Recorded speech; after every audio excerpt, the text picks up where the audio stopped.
Meillä on hienot lavasteet, 2 kuumailmapalloa kuin tilauksesta tätä videoblogia varten. Muutamia ajatuksia lomaan liittyen tältä Ajantiedon terassilta keskellä kesää.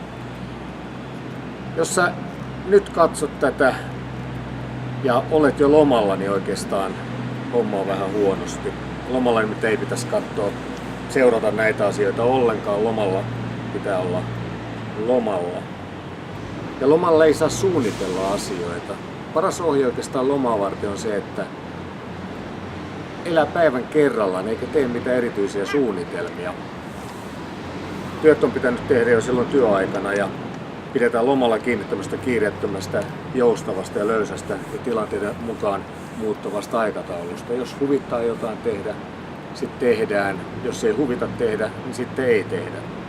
Sitten lomalla kannattaa harjoitella myös semmoista pienistä hetkistä nauttimista.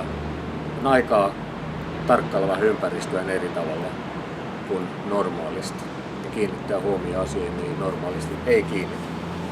Mutta jos nyt vielä oletkin töissä ja lomat vasta edessä, niin voi oikeastaan myös onnitella itseensä, koska keskikesä on tavallaan parasta aikaa tehdä töitä. Nyt muut on jo lomalla osittain ja nyt pystyy tekemään asioita, mitä ei muuten oikeastaan kerkeä. Nyt on aikaa siivota työpistettä ja on aikaa siivota päätä, laittaa asioita järjestykseen, lukea kenties vanhoja lehtiä, jos on jäänyt lukematta ja jos niistä nyt jotain hyötyä sitten on. Tämä keskikesän hetki sopii myös, jos on vielä töissä, niin hyvin oman työn ja elämän pohtimiseen. Voi pohtia sitä, että mitä on oikeastaan vuoden aikana saanut aikaan. Sitten voi pohtia myös sitä, että mitä seuraavan vuoden aikana haluaisi saada aikaan. Ne ajatukset voi kirjata ja kannattaakin kirjata ylös ja pistää muistiin ja unohtaa ne sitten loman ajaksi ja loman jälkeen sitten vielä palata niihin ja katsoa, että tuntuuko ne asiat edelleen järkeviltä ja hyviltä. Ja jos tuntuvat, niin kannattaa sitten siinä vaiheessa vaikka muutaman 3 asiaa laittaa itselleen tavoitteeksi seuraavalle vuodelle. Jos nyt just lähipäivinä tai vaikka tämän viikon lopulla loma on alkamassa, niin semmoinen vielä 5 kohdan muistilista, mitä kannattaa tehdä lomalle jäädessä. Kannattaa tehdä lista asioista, jotka pitää hoitaa. Jos ne vaikka jää hoitamatta ennen lomaa, niin hoitaa sitten loman jälkeen, mutta se helpottaa, kun on listalle laittanut ylös asioita, niin ei tarvitse niitä asioita sitten loman aikana murehtia. Tietysti kannattaa muistaa sähköpostiin laittaa se lomailmoitus, että muutkin tietää, että on lomalla eikä töissä.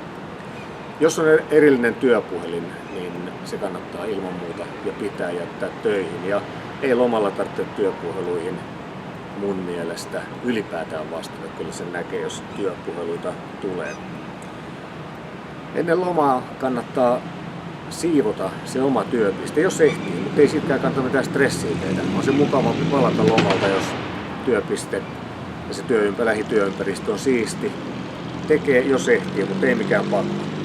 Sitten kun se loma aikanaan loppuu, niin siihen voi varautua jo ennen kuin lomalle jää sillä tavalla, että se ensimmäinen loman jälkeinen päivä tai vaikka pari päivää sen jälkeen, niin yrittää pitää kalenterin tyhjänä, että pystyy sitten niin palauttelemaan asioita mieleen ja käymään kesän aikana tulleita viestejä läpi ja tällä tavalla, ettei heti ole sitten semmoisessa täydessä palaveri- tai muussa hässäkässä.